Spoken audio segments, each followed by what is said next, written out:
Samajwadi party से 176 मोहनलालगंज के विधायक और समाजवादी विचारों को रखने वाले अमरीश सिंह पुष्कर, जो लगातार अपने कर्म क्षेत्र मोहनलालगंज के लिए विकास के कार्यों को कर रहे हैं और नई नई योजनाओं को अपने क्षेत्र में लाने की नीति बनाते हैं। 176 मोहनलालगंज के विधायक अमरीश सिंह पुष्कर से हमने बात की और उनके द्वारा कराए गए कार्यों को हमने उनसे जाना और आगे की नीतियों के बारे में उनसे समझा। नमस्कार, स्वागत है आपका ONN न्यूज में। मैं हूँ आपके साथ मैं विरल और स्वागत करता हूँ अपने खास प्रोग्राम खास मुलाकात में। आज हमारे साथ में मौजूद हैं मोहनलालगंज 176 से विधायक हैं अमरीश सिंह पुष्कर जी। सर, बहुत बहुत स्वागत है आपका ONN न्यूज में। धन्यवाद। सर, सबसे बड़ी चीज़ तो पहला यही क्वेश्चन उठता है कि किस तरीके की समस्याओं को भी आप देखते हैं अपने क्षेत्र पे?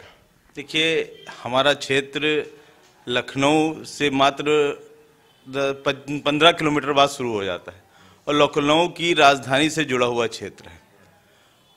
और ये आज के समय में ये इतना पिछड़ा हुआ क्षेत्र है कि अगर आप हमारे विधानसभा क्षेत्र मोहनलालगंज के कुछ दूरस्थ इलाकों में चले जाएं तो आप कहीं से ये पाएंगे नहीं कि यहाँ पे ये लखनऊ की राजधानी का एक क्षेत्र है।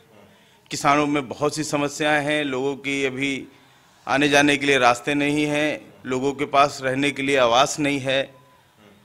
इस तरह की तमाम जनून समस्याएं हमारे क्षेत्र में आज के समय में विद्यमान है। यहाँ पे समझ लीजिए ये स्थिति है हमारे क्षेत्र 176 मोहनलालगंज विधानसभा की। तो आपके द्वारा उन समस्याओं को लेकर के जब लोग आपके पास में आते होंगे तो उन समस्याओं का कैसे क्या निदान होता है और कौन सी समस्याएं जो हैं वो ज़्यादा आपको सुनने पर आती हैं? देखिए, हमारा क्षेत्र चूँकि ग्रामीण है, किसान यहाँ के मूल रूप से किसान ही हैं, लोग किसानी करते हैं और वही किसानों से जुड़ी हुई समस्याएं हैं लोगों के पास। वर्तमान समय में तो उनके जो आवारा पशु इस समय जो घूम रहे हैं उसको लेके इस समय बहुत आ रहे हैं। सारा किसान हमारा आज की डेट में जब फसल बोने के बाद भी कोई ना कोई वो अपने क्षेत्र में अपने खेत में पड़ा रहता है। उन जानवरों से रक्षा करने में ही उसका अपना ज़्यादातर समय बीत रहा है। इस समय जो क्षेत्र की मूलभूत मतलब सबसे अगर कोई विकट समस्या है तो आवारा पशु हैं, उनकी फसलें सब नष्ट किए जा रहे हैं।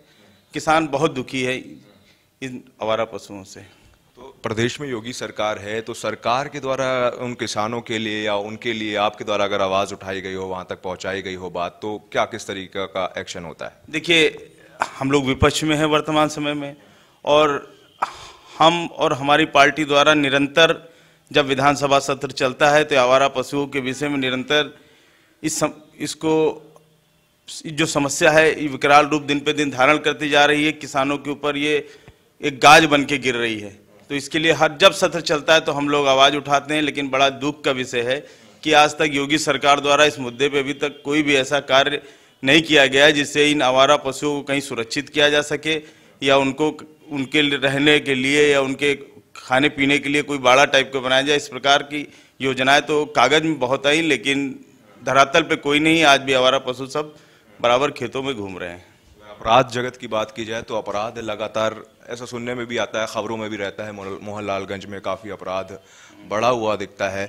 तो उसको लेकर के क्या मतलब सरकार पे आप आवाज़ उठाते हैं? ऐसी कोई घटना होती है तो फिर सरकार के द्वारा क्या किया जाता है? देखिए, जहाँ तक अपराध की बात है तो मोहनलालगंज में क्या अपराध है? अपराध तो पूरे लखनऊ में, जो कि लखनऊ राजधानी है, और पूरे उत्तर प्रदेश में इस समय अपराधों की बाढ़ आई है। योगी सरकार किसी भी तरीके से अपराध को रोकने में पूरी तरह विफल है। कोई भी कार्य इनके द्वारा ऐसा नहीं किया गया जिससे अपराधियों के अंदर कोई डर बैठे और वो अपराध करने से दूर हटें। लेकिन वर्तमान समय में अपराधों की संख्या में निरंतर वृद्धि होती चली जा रही है और इस पर कोई किसी प्रकार का कोई अंकुश योगी सरकार द्वारा नहीं लगा पाए हैं और ये बिल्कुल फेल सरकार है कानून व्यवस्था को ठीक करने के मामले में। नामकरण लगातार जारी है, शहरों के नाम बदले जा रहे हैं, तो उस पर क्या कहना चाहिए? देखिए, ये तो नामांक क्योंकि काम तो कुछ कर नहीं रहे। हमारी सरकार माननीय अखिलेश जी द्वारा जो किए गए कार्य हैं उनके द्वारा इतना विकास कार्य कराया गया कि अब 1.5 साल लगभग बीत गया है। लोकसभा चुनाव सर पे है। लोगों ने जब पूछना शुरू किया इनसे कि भाई आपने क्या कार्य किया, क्या नहीं किया, आपने तो अभी ये नहीं किया, आपने कोई सड़क नहीं बनवा पाए, आपने भी कोई शुरुआत नहीं पाए, तो इन्होंने एक सोची समझी रणनीति के तहत लोगों का ध्यान भटकाने के लिए, लोगों को धर्म में उलझाने के लिए ये नाम बदलने का इन्होंने ये कुचक्र मैं समझता हूँ कि ये उस समय ये हुआ था, तो उस समय मुस्लिम लोगों ने ये किया था।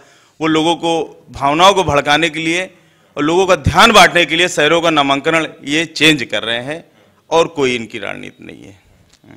ये सिर्फ राजनीति के कारण ही सारी चीजें की जा रही हैं। तो सरकार से और भी क्या उम्मीदें करते हैं आप? जो उम्मीदें आपने की हैं वो नहीं हो पा रही हैं, ऐसी कौन सी चीजें हैं? देखिए, सरकार से तो हमने उम्मीद थी कि क्षेत्र में विकास की गंगा बहेगी। ये मैं नहीं कहता, ये वो लोग खुद ही स्वयं ही कह के सरकार में आए थे।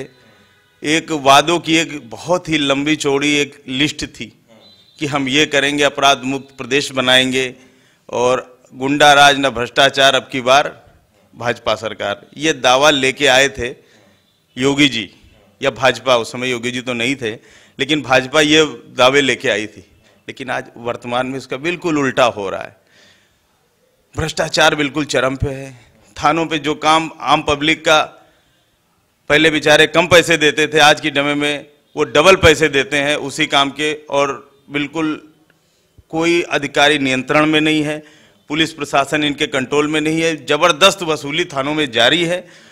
तहसील स्तर पे या कहीं भी आप जाएं तो भ्रष्टाचार बिल्कुल इस समय चरम पर है, और अवैध वसूली बराबर हर जगह पे आप पेपर में ही पढ़ते होंगे, और बराबर उसमें कोई अंकुश इनके द्वारा नहीं लगाया जा सका। इस मामले में भी ये पूरी तरीके से फेल साबित हुए। आप सपा से विधायक हैं, तो सपा में दो फाड़ हो गया है, एक तरफ चाचा जी, एक तरफ भतीजा, तो इस पर क्या कहना चाहें? देखिए, हमारे नेता माननीय अखिलेश यादव जी हैं, और आज की समय में युवाओं के आइकॉन है वो। आज की डेट में सबसे ज़्यादा युवा और पूरे देश के लोग, अगर कोई देश में का नेतृत्व करने में अगर किसी में क्षमता है तो माननीय हमारे अखिलेश यादव जी में है। उनके विकल्प के तौर पे कोई है ही नहीं है, और मुझे पूर्ण विश्वास है कि आने वाले समय में वो प्रधानमंत्री बनेंगे। बस मैं इतना ही कहना चाहूँगा, मैं अखिलेश जी के साथ हूँ, और अखिलेश जी के साथ जब तक जीवन है तब तक मैं रहूँगा। चाचा जी जो नई पार्टी लेकर के चुनाव में उतर रहे हैं, वो अब ये तो हमारे माननीय राष्ट्रीय अध्यक्ष जी भी कह चुके हैं कि वो किसी पार्टी द्वारा सोची समझी चाल के तहत लोगों के गठबंधन जो हम लोग का हो रहा है उसको फेल करने की नीयत के तहत वो किसी के इशारे पे कार्य कर रहे हैं। देश की जनता देख रही है, प्रदेश की जनता आपको देख रही है हमारे चैनल के माध्यम से, तो मोहनलालगंज की जनता से आप क्या कहना चाहेंगे? आगे की क्या प्लानिंग है, क्या योजनाएं हैं आपके द्वारा उस क्षेत्र के लिए? देखिए, मैंने कहा ना कि मोहनलालगंज का क्षेत्र हमारा काफ़ी पिछड़ा हुआ है। यहाँ हमारे किसानों के लिए है। किसान हमारे मुख्य मतलब वोटर कह लीजिए या क्षेत्रीय लोग हमारे ज़्यादातर किसान हैं, लगभग 70% किसान हैं। आज के समय में किसानों से जुड़ी समस्याओं को ही निराकरण करना हमारी पहली प्राथमिकता है। लोगों को नहरों के माध्यम से पानी उपलब्ध हो सके, जहाँ ट्यूबवेल नहीं है, सिंचाई के साधन नहीं है, वहाँ हम ज़्यादा से ज़्यादा ट्यूबवेल लगवाया जा सके, जैसा कि, और किसानों को समुचित मात्रा में डिपो से खाद मिलती रहे, और उनके जो फसल है उसका उचित मूल्य मिले उनको। ये हमारी पहली प्राथमिकता है कि वहाँ के लोगों को सही दाम उनके मिले और बिचौलियों द्वारा वो क्रय न किया जा सके, सीधे डिपो में जाके उनको अच्छे से अच्छा दाम मिले। और क्षेत्र के विकास कराने के लिए ज़्यादा से ज़्यादा स्कूल खोले जाएं हमारे क्षेत्र में, और तमाम सड़कें वगैरह हैं जो विकास कार्य को अवरुद्ध कर रही हैं वर्तमान समय में, वो निर्माण हो। यही सब हमारी प्राथमिकताओं में आते हैं। स्वच्छता की बात की जाए, क्योंकि प्रधानमंत्री अपने स्वच्छता को ज़्यादा फोकस करते हैं, तो स्वच्छता को लेकर के क्या आपके इलाके में आपके द्वारा किया जा रहा है? देखिए, स्वच्छता बहुत अच्छी चीज़ है, और स्वच्छ रहना तो हम लोग भी अपने परिवार में अपने बच्चों को और समाज में सबको हम लोग शिक्षा देते हैं कि स्वच्छ रहिए, अपने घर में शौचालय के यूज़ करिए, ये बहुत अच्छी बात है। लेकिन जहाँ तक योगी सरकार द्वारा बात है या केंद्र सरकार द्वारा किया गया, पिछले 4-4.5 साल से सरकार थी, ODF का एक अभियान चलाया गया।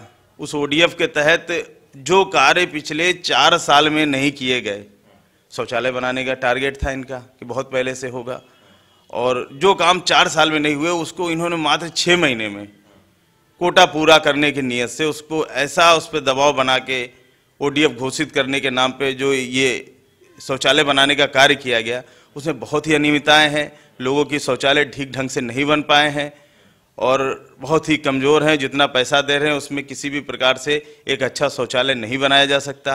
कुछ लोग तो सक्षम हैं अपने पास से धन लगा के अच्छा बनवा रहे हैं, लेकिन जो सरकार द्वारा जो धनराशि दी जा रही है उसमें बहुत सी कमियां हैं। इतने पैसे में एक अच्छा शौचालय नहीं बन सकता, उसमें पानी की कोई व्यवस्था नहीं है, ना ही टंकी के लिए कोई प्राविधान है। तो मैं समझता हूँ ये धनराशि काफ़ी कम है। चलते चलते योगी सरकार से कुछ अपील करना चाहेंगे हमारे चैनल के माध्यम से? मैं योगी सरकार से यही अपील करना चाहूँगा कि ये जो आपके जो आवारा पशु हैं हमारे किसानों को जो पीड़ित कर रहे हैं, आप इनके लिए कोई व्यवस्था करें। हमारे जो आप जो वादे करके आप अपनी सरकार बनाए हैं उन वादों को धरातल पे ला के दिखाइए, वरना 2019 में ही जनता आपको जवाब दे देगी। अपने वादे जो किए हुए वादे हैं ये आपको याद दिलाना हमारा कर्तव्य है, और आप उन वादों को याद करें और जनता के बीच में जाके उन वादों को पूरा करने का कार्य करें। बहुत बहुत धन्यवाद आपका ओनएन के साथ जुड़ने के लिए। धन्यवाद। हमारे साथ में जुड़े हुए थे मोहनलालगंज से विधायक अम्बरीश सिंह जी, जिन्होंने सारे प्रश्नों के बेबाकी से जवाब दिए। फिलहाल इस खास मुलाकात में इतना ही। मुझे यानी अब्दुल को दीजिए इजाजत और आप देखते रहिए ONN न्यूज़। नमस्कार।